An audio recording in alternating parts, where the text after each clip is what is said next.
우리를 인도하신 에베네셀의 하나님, 2016년도 우리와 함께 하실 임마누엘의 하나님, 그리고 우리에게 모든 필요를 채워주시는 여호와 일의 하나님이 오늘 이 시간 12월 마지막 달, 2015년 마지막 달이며 마지막 주일에 예배하는 우리 모든 성도들에게 함께 하시기를 간절히 바랍니다. 오늘 말씀을 통해서 저는 주보에 예고한 대로 이 칭찬받는 결산보고라는 제목으로 말씀을 선포할 때 우리 하나님께서 전하는 자나 받는 자가 다 함께 하나님께 영광되는 예배가 되기를 간절히 바랍니다. 오늘 그 봉독했던 말씀은 참 난해한 성경 구절로 손꼽히고 있는데, 또 이것은 성서학자들 간에도 견해가 좀 다르기도 합니다. 그러나 이것을 계속해서 읽다 보면은 자연스럽게 또 하나님께서 우리에게 주시는 해답과 은혜를 받을 수가 있는데요. 마태하고는 달리 누가는 하나님의 나라 혹은 천국의 모습, 또 혹은 하나님의 그 뜻, 예수님의 심정, 뭐 이런 걸 갖다가 이건 하나님의 나라는 이렇다 그런 표현, 뭐 천국은 이렇다 그런 앞에 서두에 그런 말씀하지 않고 그냥 이야기하듯이 실제적인 이야기, 그런 이야기를 이제 소개하면서 하나님의 심정이 어떨까, 또 하나님의 나라의 모습은 어떤가, 이걸 갖다가 듣는 사람들로 하여금, 오늘 말씀을 읽는 사람들로 하여금 이렇구나 하게끔 실제적인 그런 상황과 객관적인 입장에서 이걸 기록을 했다고 봅니다. 오늘 이 읽었던 말씀은 이제 계속해서 15장에서부터 이어져 내려오고 있는 걸 볼 수가 있는데요. 이 15장에는 세 가지의 비유가 소개가 되고 있는데, 그 세 가지의 비유를 말씀하신 그 배경을 보시면, 여러분 15장을 넘겨서 보시면은 모든 세리와 죄인들이 말씀을 들으러 가까이 나왔을 때에 그거를 보면서 바리새인과 서기관들이 수군거렸어요. 이 사람이 이 죄인들을 영접하고 음식을 같이 먹는다. 여러분, 이 표현을 했는데 이 표현이 곧 하나님의 나라의 모습, 천국의 모습을 우리가 한번 생각해 볼 수 있어요. 천국이라는 것은, 하나님의 나라에는 죄인이나 세리나 바리새인이나 서기관이나 이러한 어떤 사회적인 신분, 종교적인 어떤 계급이라든가 이러한 것에 다 초월하는 그야말로 죄인과 세리가 함께 먹고 즐거워하는 기쁨에 있는 나라, 이제 그런 걸 말씀하는데, 그러면서 이 15장에서 세 가지의 비유를 그들이 누구냐면 그렇게 수군거렸던 바리새인과 서기관들에게 세 가지의 비유를 얘기합니다.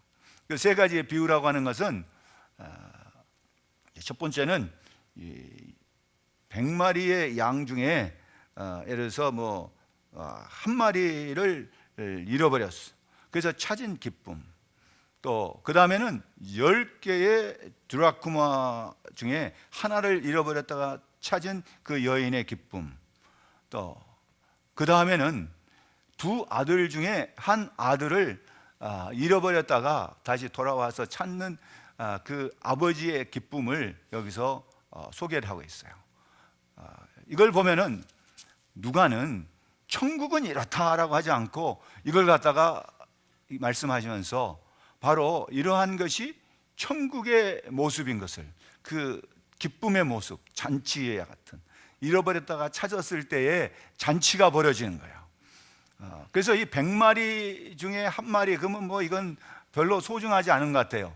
10개 중에 한 개, 그건 조금 그럴 수 있죠. 근데 둘 중에 하나, 점점점 그 어떤 소중함의 강도가 강해지는 것 같은데, 예수님께서는 그거를 말씀한 게 아니라 그 하나가 100마리 중에 한 마리든 10개 중에 하나든 두 아들 중에 하나든 그 하나가 얼마나 소중한가, 그 하나를 찾았을 때에 엄청난 기쁨이 있다고 하는 것이 바로 천국의 모습이에요. 그래서 먹고 마시는 그것이 아니라 기쁨을 얘기하고 있어요. 하나님의 나라는 기쁨의 나라다. 이제 그걸 갖다가 우리로 하여금 깨닫게 해주는 그런 교훈을 하고 있는데, 이번에는 이제 그 대상이 16장에 와서는 그 대상이 제자들에게 말씀하셨어요. 이 제자들에게라고 하는 국한된 대상을 해서 그 말씀을 전하는데, 이 제자들에게 뭐가 필요한가?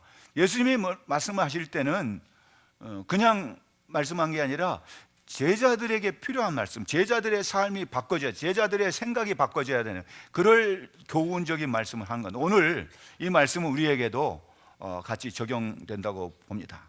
그래서 오늘 읽었던 이 16장의 본문의 말씀은 1절부터 8절까지는 하나의 원리를 얘기하고 9절부터 13절까지는 하나의 적용적인 분야를 말하고 있어요. 네, 오늘 좀 더 깊이 들어가서 보면은 1절을 통해서 보면은 뭐라고 합니까?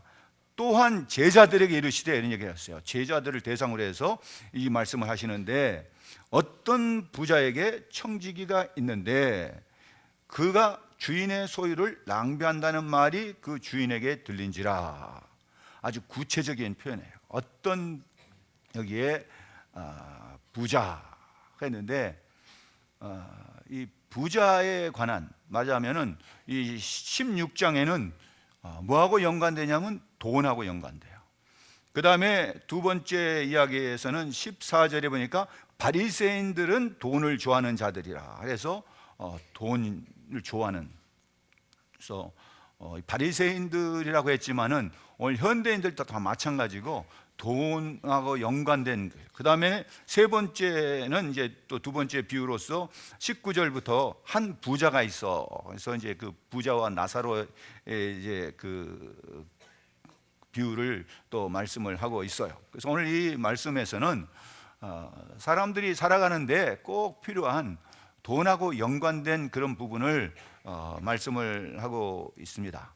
근데 그 부자라고 하는 사람의 모습이 어떤가? 근데 여기서 부자는 하나님을 말씀할 수 있고 우리 주님을 말씀하죠. 주인이라고 했을 때 그 주인은 이제 그 표현이 우리 주님 할 때 그 부르는 칭호가 크리어스인데, 그게 바로 이제 주님을 말할, 예수님을 말하기도 하는데, 그것은 그 당시에 지금 말씀하고 있는 중에는 그 주인, 이 사람이 굉장한 거부였던 것 같아요.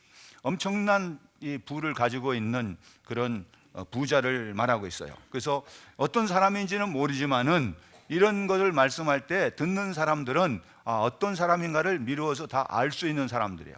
그래서 또 이 19절에도 한 부자가 있어, 그럴 때 그 사람이 어떤 사람인가는 그냥 없는 이야기를 지어낸 얘기가 아니라 잘 알려져 있는 사람의 이야기를 말씀하고 있다는 겁니다. 그래서 오늘 이 말씀을 보면은 이제 어떤 사람인가 우리가 상상해 볼 수가 있는 것인데, 이 사람은 당시 갈릴리 지역에 상당한 거부였어요.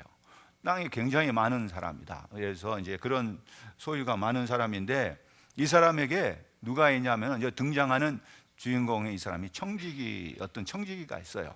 근데 청지기라는 말은 요즘엔 잘 쓰고 있지 않지만은 이 말은 두 단어가 합성된 거예요. 집이라는 거하고 그 관리한다고 하는 말이 합성된 두 단어인데, 그러니까 이 집이라고 했을 때는 건물만을 얘기한 게 아니라 그 재산, 부동산, 이 모든 걸 다 소유를 총칭해서 말하는 거예요. 그래서 이 청직이라는 말은 상당히 포괄적으로 사용했던 건데, 그러니까 이 사람은 그 어떤 부자의 그 모든 자기 재산이라든가 부동산을 관리인으로서 법적인 어떤 능력을 갖고 있는 사람들, 그에게 위임, 그런 모든 것을 관리할 수 있도록 위임받은 사람이다라고 할 수 있어요. 근데 그 사람은 그런데 이 관리를 참 잘 했더라면은 좋은데 사람들에게 비난을 받았어요. 그 사람이 요즘 말로 하면은 갑질을 많이 한 거예요. 어떻게 보면은 주변 사람들에게 칭찬을 받는 게 아니라 원성을 듣고 주변 사람들에게 많은 불평 불만이 쏟아져 나온 거예요. 근데 그 소식이 누구한테 들어갔냐면 주인에게 들려진 겁니다. 이게 여기서 그 주인이 그 말을 들린지라 했을 때 이 들린다고 하는 얘기가 누군가 고발했다는 얘기예요. 그 이유가 뭐냐면 이 종이, 이 사람이 청지기가 주인의 재산을 허비한다는 겁니다. 허비한다는 이야기는 자기가 맡은 의무를 게을리하면서 자기의 뜻대로 주인의 뜻하고는 무관하게 자기 그냥 생각대로 그걸 갖다가 낭비한다는. 근데 이것이 현재적인 그 동사를 사용한 걸 보면은 한 번만 그런 게 아니라 오래전부터 그렇게 해오고 있다는 거죠.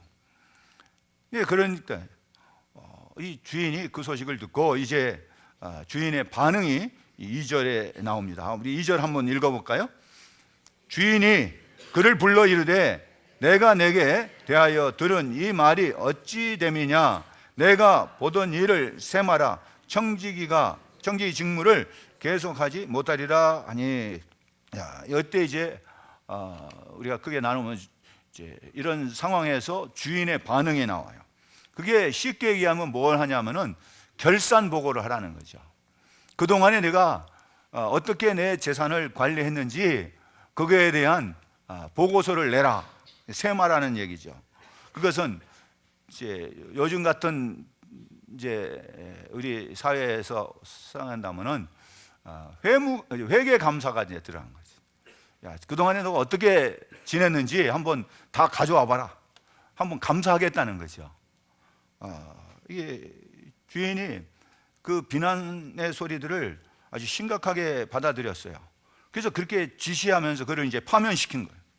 이제 그거를 그냥 그대로 놔둘 수가 없겠다 이제 생각한 거죠. 그래서 그걸 갖다가 이제 계산해 보자는 거죠.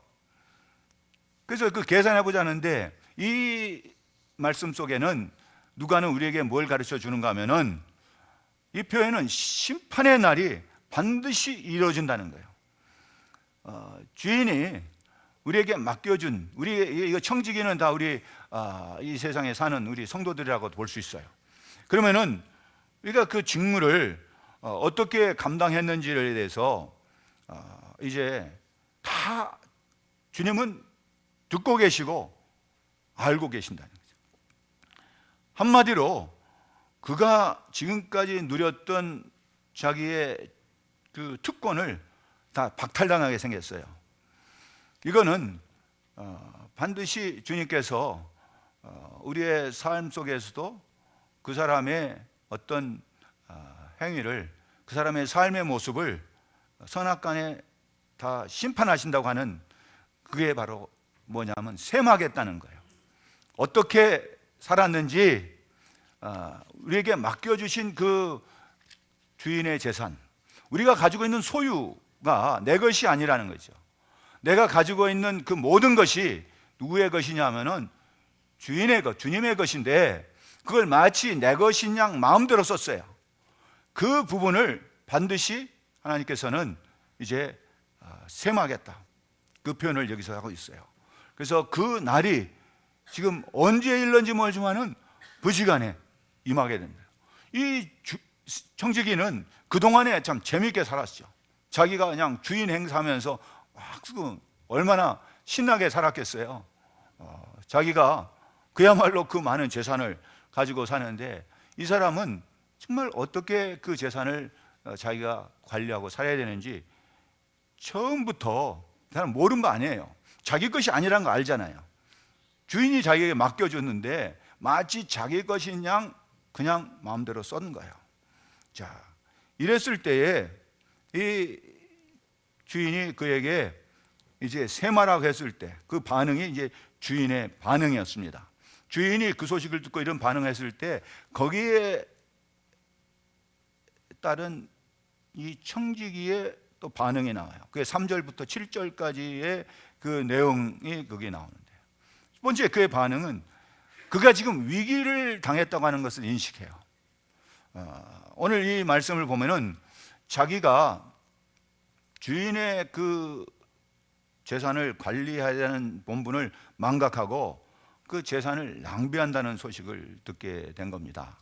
그래서 이 사람은 자기가 주인 행세를 하면서 마치 마태복음 24장 48절부터 51절 사이에 나온 걸 보면은 그때 주인이 더디오리라고 하여 동료들을 때리며 술 친구들과 더불어 먹고 마시는 그러한 그 어떤 사람의 이야기가 나와요. 그것처럼 이 사람은 주인이 그게 그냥 다 맡겨둔 거예요.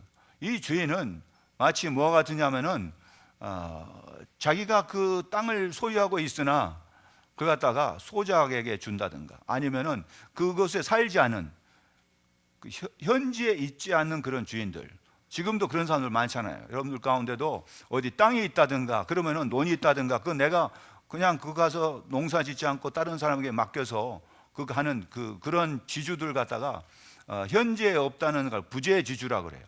그러한 것처럼 이 사람은 그 당시에 갈릴리에 이 사람은 상당히 부자로서 그곳에 살지 않는 그러한 지주였다고 봅니다. 그런데 이 사람이 그거를 이제 알게 되니까 이 종이, 이 청지기가 자기가 이제 위기를 당했다는 걸 알게 돼서 야, 이제 이대로 쫓겨나가면은 자기의 그 모든 걸 다 상실하게 돼. 이렇게 돼. 그러면은 자기가 보니까 이제는 나이가 들어서 몸도 약하고 또 빌어먹자니 자존심이 상하고 어떻게 해야 될까 해서 이 사람은 자기가 이제 자기의 본분을 이제 망각하고 잘못했다는 것을 알게 됐습니다.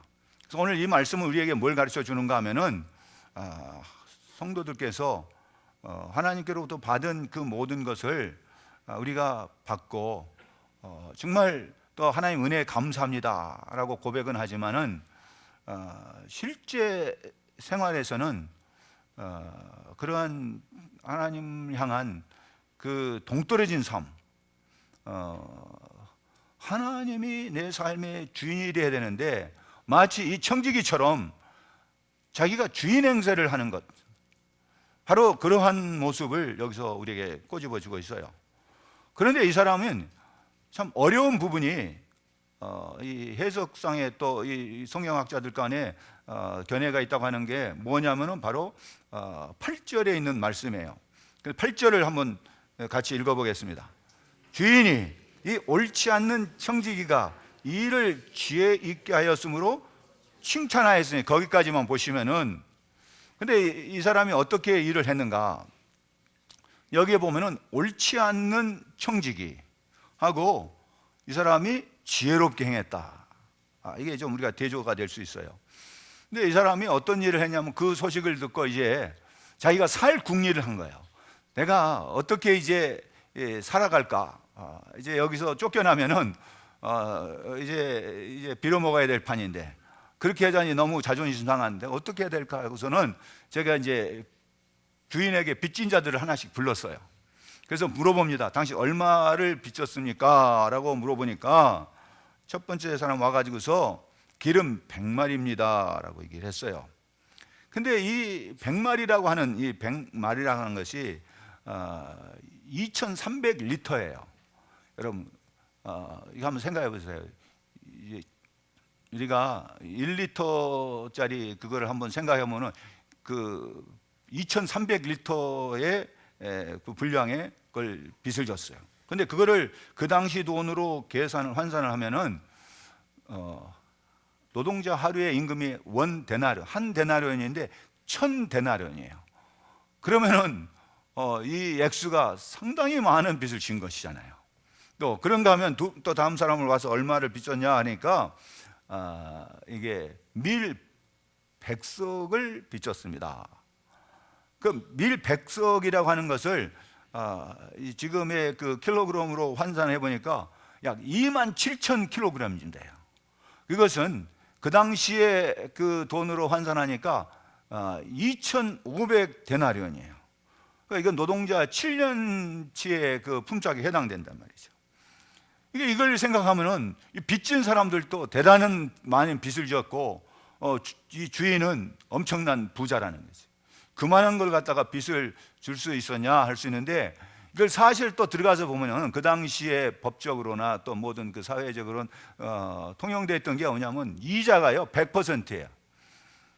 무슨 말인지 이해가 잘 안. 지금 이자가 몇 %입니까? 은행 이자, 뭐 또 사금리 이자를 한번 생각해 보세요. 근데 100%. 근데 어떻게 이를 쓰냐면은 차용 증서를 쓰는데, 내가 예를 들어서 어느 사람에게 돈을 100만 원을 꿨어요. 그러면 차용 증서에는 이자가 100만 원 해가지고서 200만 원 빚졌다고 거기다가 갚는다고 거기다 쓰는 거예요. 그게 이제 200만 원을 빚진 거예요. 100만 원을 꿨는 실제적으로. 그런데 이거를 갖다가 200만 원 빚졌다는 거예요. 그러니까 얼마 빚졌냐 하니까 200만 원 빚졌다. 그러니까 이 청지기가, 그래? 그러면 100만 원 감해. 그래서 100만 원만 써라 이게요. 또 그런 식으로 한 거예요. 밀 100석, 그래? 그럼 너는 80석만 써. 20석이 뭐냐면 그건 이자예요. 그러니까 이자를 다 이 사람이 그냥 자기 직권으로 탕감을 해줘 버렸어. 근데 그것도 그렇게 하면 안 돼. 주인한테 허락을 받아야 되는데 주인 허락도 없이 그냥 자기가 그렇게 쓴 거야. 그 행위가 주인이 볼 때는 옳은 행위 같질 않아요. 근데 이게 뭐라고 했냐면 옳지 않은 청직이라고 얘기를 했어요. 그런데 그 사람이 옳지 않다는 것이 그 행위가 옳지 않은 것이냐, 아니면은 처음부터 주인의 돈을 허비하고 낭비한 그 행위가 이제 옳지 않은 거냐, 아니면 둘 다 합친 거냐, 뭐 가장 뭐 어쨌든 간에 옳지 않은, 그거를 주님께서 말씀하세요. 그 사람 옳지 않는 청직인데, 이게 참 이해가 안 되는 게 뭐냐, 그 사람을 칭찬했어요. 지혜롭게 행했다 그래가지고서. 이게 뭐냐면은 우리로 하여금 성경을 읽으면서 잘 모르게 만들고 헷갈리게 만드는 부분이에요. 이게 어찌 된 거야? 주님의 판단 기준이 이게 어찌 된 건지 참 이해가 잘 안 되잖아요. 그런데 이 사람을 보면은 현대인의 사고 중에 가장 무서운 사고 방식이 뭐냐면은, 좀 어려운 말로 자아실현 망상증이라는 게 있어요. 이걸 쉽게 좀 얘기하면은 뭐든 자기가 하고 싶은 대로 한다는 거예요. 자기의 무슨 뜻을 실현하고 싶어하는 그러한 그 증세들이 있다는 거예요. 그래서 뭐냐면 자기가 주인 행세를 하는 거예요. 주인이 아닌데도 주인처럼 살고 싶고, 또 나는 현실적으로 굉장히 가난하고 어렵고 힘들고 하는데 살기는 마치 그냥 강남의 부자처럼 살고 싶은 그러한 것이 있어가지고서 막 그렇게 사는 거야. 자기의 형편과 처지를 망각해버리는 어떤 망상증에 걸려있는 사람도 있다는 얘기예요. 바로 그것이 현대인들의 가장 큰 무서운 정신적인 어떤 문제 중에 하나인데, 이 청지기 같은 경우가 그런 모습이에요. 자기가 하고 싶은 대로 막 해버리는 거예요. 이제 자기 주인 행세를 막 해버리는 거예요. 여러분, 그런데 주님은 이 사람을 어떻게 표현했냐면 지혜롭다고 한 거예요. 그리고 칭찬을 했어요. 여러분, 이해가 안 되잖아요. 이해가 안 되는 부분이 이 부분이에요. 그거는 왜 그러냐, 여기서 우리에게 주는 누가의 관점은 하나님의 나라, 주님의 심정, 그는 그 주님의 판단 기준은 그렇지 않다는 거죠. 다르다는 거예요. 자, 보면은 예수님께서 말씀하셨던 그 비유 가운데 이 달란트 비유, 돈하고 관련된 게 있어요. 주인이 가면서 5달란트, 2달란트, 1달란트를 맡기고 갔어요. 돌아와 가지고서 이 사람 또 계산을 해요. 성경에 보면요, 꼭 계산이 나와요. 계산을 않고 그냥 끝나버리는 경우가 거의 없어요. 예수님 말씀하실 때 계산해요. 계산을 하는데 5달란트 맡은 사람이 얼마를 남겼어요? 5달란트 남겼어요. 2달란트 맡은 사람은 2달란트를 맡겨요. 그런데 이 사람 칭찬했어요. 뭐라고 칭찬했습니까? 야, 너가 5달란트나 남겼냐? 야, 아주 참 잘했어. 나를 부자로 만들어줬으니까 너 엄청 잘했다. 그런 얘기 한마디도 없어요. 2달란트 맡은 사람한테도 그런 얘기 한마디도 없어요. 5달란트를 남겼던 2달란트를 맡겼던 뭐라고 말하냐면 착하고 충성된 종아, 내가 잘하였도다. 작은 일에 충성하였으니 내가 큰 일을 내게 맡기겠다. 엄청나게 큰 일을 이 사람은 했어요. 그런데 주님은 뭐라고 얘기하냐? 그것을 기준으로 삼지 않아요. 이 사람이 얼마만큼 남겼느냐, 이익이 얼마만큼 남겼느냐, 얼마만큼 흑자를 받느냐가 판단의 기준이 아니라는 거예요. 여러분, 굉장히 중요한 거예요. 사회적인, 세상적인 판단의 기준과 우리가 말하는 어떤 평가의 기준은 적자냐 흑자냐, 그 사람이 얼마만큼 많은 것을 남겼느냐라고 보는데, 주님은 그렇지 않아요. 얼마만큼 이 사람이 충성했느냐 이게요. 근데 그 5달란트 엄청난 돈입니다. 현재 돈으로 계산하기 어려울 만큼 엄청난 그 액수를 남겼음에도 불구하고 주님은 뭐라, 작은 일에 충성했다 그래요. 그런가 하면 1달란트 맡은 사람은 손해 본 것도 없어요. 그냥 땅에 묻어도 딱 그대로 가져와서 1달란트 여기 있습니다 냈더니 뭐라 그래요? 악하고 게으른 종이라 그랬어요. 그럼 그냥 맡은 것을 가지고 일하지 않은 거, 그런 사람은 악하고 게으른 종이라면서 그 있는 것 다 빼앗겨버리고 이제 추방당하는 그러한 모습을 보여줘요. 그런가 하면 포도원에 가서 일했던 일꾼들의 비유가 나와요. 아침 6시에 일하고 9시, 12시, 3시 이렇게 가서 다 일했어요. 그런데 맨 마지막에 막판에 들어가서 일한 사람도 있어요. 근데 돈을, 그 임금을 계산할 때 어떻게 나눠졌냐면은 아침 6시부터 들어온 사람이나 맨 마지막에 들어온 사람이나 다 똑같이 같이 줬어요. 그러니까 아침에 들어오고 빨리 온 사람들은 보니까 불평할 수밖에 없잖아요.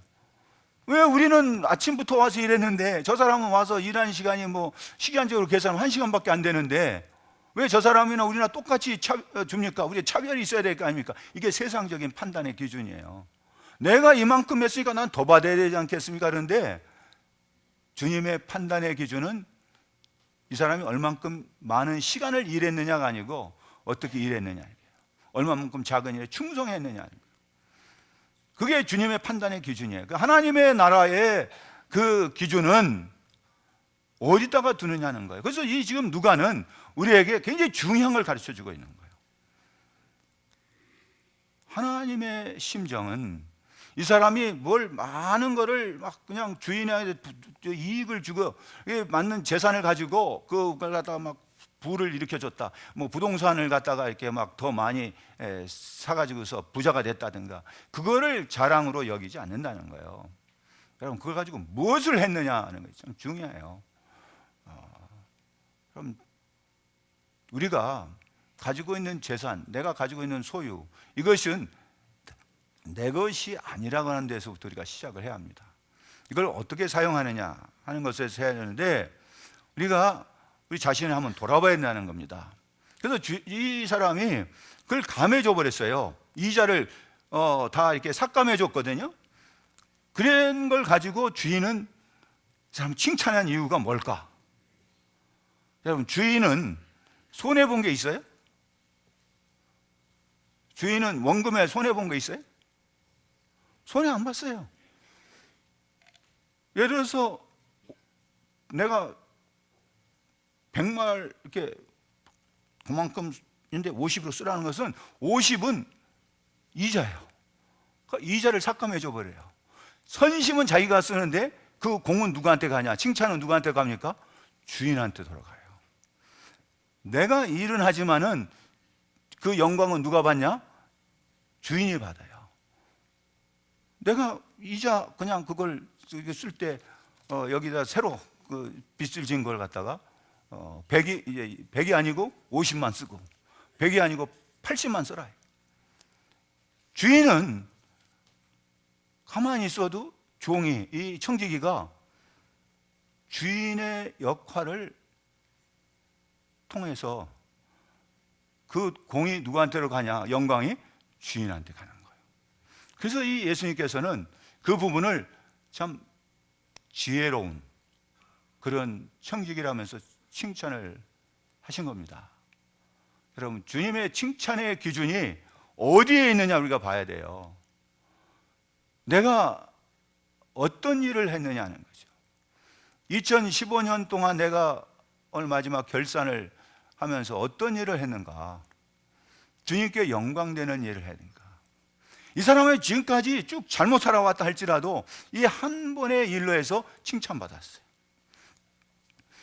저는 격투기 같은 걸 본 적이 있어요. 또 그거 보면서 참 어떨 때는 안타까울 때도 있고, 우리나라 선수들 가운데도 이길 것 같은데 한 방에 딱 그냥 맞고 그냥 떨어져 버리는 경우가 있어요. 그런데 어떤 선수는 예를 들어서 내내 그 뭐 1회전 2회전 할 때마다 막 얻어 터졌어. 곧 그냥 쓰러질 것 같은데 막판에 그냥 한 방으로 그냥 딱 제압을 해가지고 승리해 버리는 경우도 있어요. 뭐냐, 우리가 12월 달이잖아요. 지난 이제 뭐 52주 동안에 51주 그냥 얻어 터지고 막 그냥 힘들고 어렵다 할지라도 이 청지기처럼 내가 마음대로 했다 그래도 한 방의 KO로 승리해 버릴 수가 있다는, 하나님께 영광을 돌리면은 하나님의 영광을 나타내는 그 한 번의 삶은 지금까지 내가 잘못했던 것들을 다 뭐 해주냐? 그거를 묻지 않는, 그거에 대해서 책임을 묻지 않는다. 그거가 나쁜 거야. 이 사람이 이게 뭐라고 했어요? 옳지 않다고 했지만 칭찬했다고. 그거 가지고 너 잘못했으니까 너 그만큼 어떤 벌을 받아라는 얘기가 아니에요. 그 한 번으로써 이 사람의 과거에 해왔던 모든 것이 다 뭐 할 수가 있냐고 회복될 수 있는 것이 바로 뭐냐? 이게 주님의 뜻이고 하나님 나라의 모습을 누가는 아주 구체적으로 이게 보여주고 있어요. 내가 지난 11개월 동안 아니면 52주 동안 뭐 내가 어떻게 살았느냐 보다도 지금 내가 어떻게 살아야 되냐는 거죠. 우리의 한번 그렇기 때문에 한 모습을 한번 돌아보자, 결산을 해보자 말이에요. 내 모습을 돌아보는 거예요. 고린도후서 13장 5절에 너희가 믿음에 있는가 너희 자신을 시험하고 너희 자신을 확증하라. 예수 그리스도께서 너희 안에 계신 줄 너희가 스스로 알지 못하느냐? 그렇지 아니하면 너희가 버리운 자니라. 내 안에 그리스도가 계신다면은 내 삶의 가장 중요한 왕자에 주님에 계신다면은 내 삶이 어떻게 돼야 되는가? 그 모든 걸 나한테 주셨는데 내 마음대로 사용하는 게 아니라 한 번 정도는 정말 주의 뜻을 위해서 내가 써야 되지 않는가? 여러분, 주님을 찾는 자에게 주님은 어떤 자입니까? 히브리서 11장 6절 보면 상 주신 자라 그랬어요. 지금까지 안 찾았다 할지라도 지금 찾는다면은 주님은 그걸 기뻐하시는 거예요. 지금까지 내가 주님을 몰랐다 할지라도 내가 이제 주님을 내가 안다 하면은 주님은 그걸 칭찬하셔요. 그래서 마태복음 8장 5절로 13절 사이에 보면은 주님은 어떤 사람을 기뻐하냐면요, 믿음이 있는 사람을 기뻐해요. 그 백부장의 믿음을 칭찬했어요. 이스라엘 가운데 이러한 만한 믿음을 가진 사람을 본 적이 없다면서 그걸 칭찬했어요. 그 사람 한 분을 봤어요. 한 번의 모습 속에서 주님은 모든 이스라엘 백성 가운데 뛰어난 믿음에 그거다가 비교할 때 이 사람을 칭찬해 줬다. 백부장. 여러분, 우리가 예레미야서 17장 5절로 8절을 보면 이런 말씀 나와요. 혈육으로 그 권력을 삼는 자는 저주를 받을 것이라 했으며 하나님을 의지하고 의뢰하는 자는 물가에 심기운 나무같이 더워도 두렵지 않고 입이 청청하며 가무는 해도 걱정이 없고 결실이 그치지 아니하리라. 여러분, 여기서 비교가 나오는 게 뭐냐? 권력으로 우리가 나의 어떤 삶의 목표로 희망으로 삼고 사는 사람은 저주받는다 그랬어요. 그런데 하나님을 의뢰하고 하나님을 믿는 사람에게 마치 물가에 심기운 나무 같다 비교를 했습니다. 내가 지금까지 어떻게 살았는가? 내 삶의 모습을 한번 돌아보자고요. 2015년 내 삶을 돌아보면서 정말 주님과 내가 하나가 됐는가? 우리가 하나 되게 하소서 했어요. 이것은 주님의 마음을 내가 품자는 얘기예요. 성령께서 우리 속에 계시면은, 역사하시면은 주님과 하나가 됐을 때 우리의 삶 속에 하나님의 영광이 나타난다는 겁니다. 그랬을 때 우리의 삶 속에는 내가 어떤 일을 해야 되냐, 어떻게 살아야 되냐, 우리의 신앙생활에 한번 결산보고를 해보자는 거죠. 정말 주님께서 기뻐하시는, 주인이 기뻐하는 그러한 결산보고서를 낼 수가 있어야 되는데, 그동안에 제가 말씀드린 것처럼 뭐 쭉 이 사람은 주인의 것을 낭비했어요. 그렇게 할지라도 한 번으로서 그가 더 만회할 수 있었던 기회예요. 여러분, 우리가 우리의 신앙생활을 할 때는 이게 주님께서 이게 원하신 게 있어요. 우리에게 맡겨주신 사명이 있고, 또 우리에게 요구하신 것이 있어요. 그게 뭐냐면 아까도 얘기했지만 고린도전서 4장 2절에 맡기운 자에게 구할 것은 충성이라는 말을 했어요. 그래서 우리가 교회에서 내가 맡은 일에 얼마나 무엇으로 봉사했는가, 또 섬겼는가, 우리의 가정에서, 직장에서 나는 과연 하나님의 뜻을 내가 이루면서 그렇게 살았는가. 여러분, 우리가 봉사할 수 있는 게 여러 가지입니다. 우리의 몸으로도 봉사하고, 오늘 이렇게 봉사자들 발표를 했는데, 어떤 사람들은 몸이 아파서 못하는 사람도 있고, 어떤 사람은 자기 가정 형편 때문에 힘들어하는 사람도 있어요. 또 어떤 사람들은 또 감사하면서 봉사해요. 또 어떤 사람들은 자기의 물질로서 감사를 하는 사람도 있어요. 최근에 몇 년 동안 이제 어떤 분이 있냐면은 이 교인 가운데 뭐 나눔을 같이 하는 거예요. 그 뭐 어떻게 보면은 이 작을 수도 있고, 어떻게 보면은 그게 상당히 클 수도 있는데, 예를 들어서 쌀을 가져와서 좀 나누고 싶다 하게. 그랬는데 또 엊그전에는 그 딸이 가서 일했어요. 일해가지고서 번 돈 가운데 아버지가 그 쌀을 가져온 걸 보고, 그러면 나는 라면을 가져 내겠습니다. 아버지가 쌀 10포대를 내니까 나는 라면 10박스를 내겠습니다. 여러분, 우리가 지금 나눔의 봉사가 릴레이가 됐으면 좋겠어요. 그래서 우리 교회에 그러한 것들이 쌓여가지고서 필요한 사람들이라면 언제든지 그냥 마음대로 가져갈 수 있는 그러한 것들이 우리 교회에서 계속적으로 일어났으면 참 좋겠어요. 이게 바로 봉사의 모습이에요. 여러분, 봉사라고 하는 것은 서비스예요. 섬김이에요.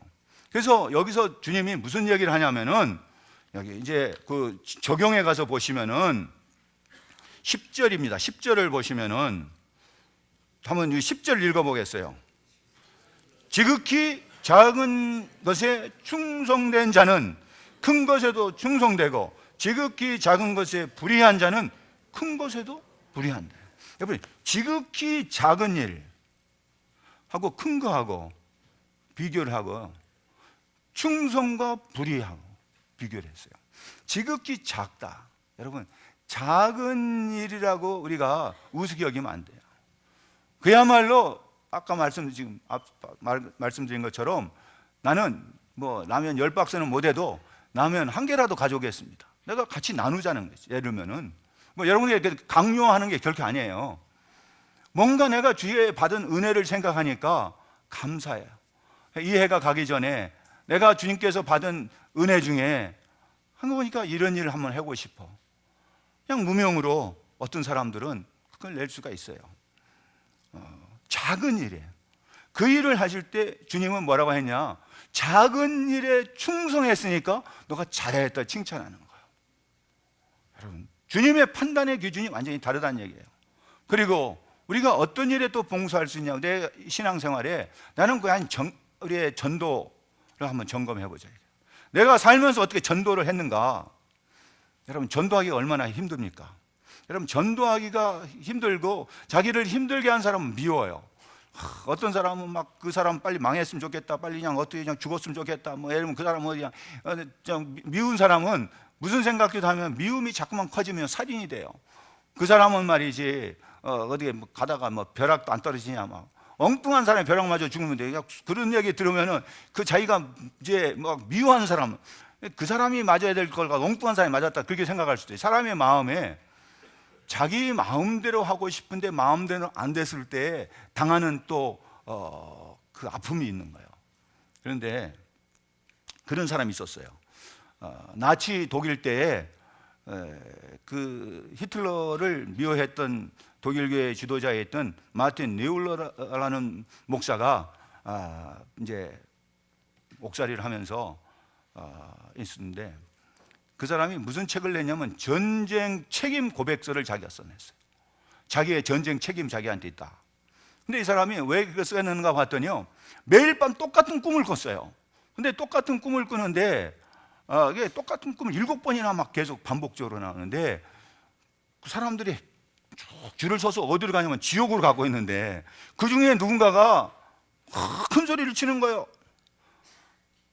그 앞에 가는 사람, 여보시오, 아무도 나에게는 복음을 전해주지 않아서 내가 그래서 믿지 못했단 말입니다. 여보시오, 내가 지금 이 길로 갈 사람이 아닌데 누군가가 나한테 복음을 전해줬으면은 됐을 텐데 아무도 나한테 복음을 전해주지 않았어요. 그 얘기를 계속 하는 거예요. 그 꿈을 7번이나 꿨어요.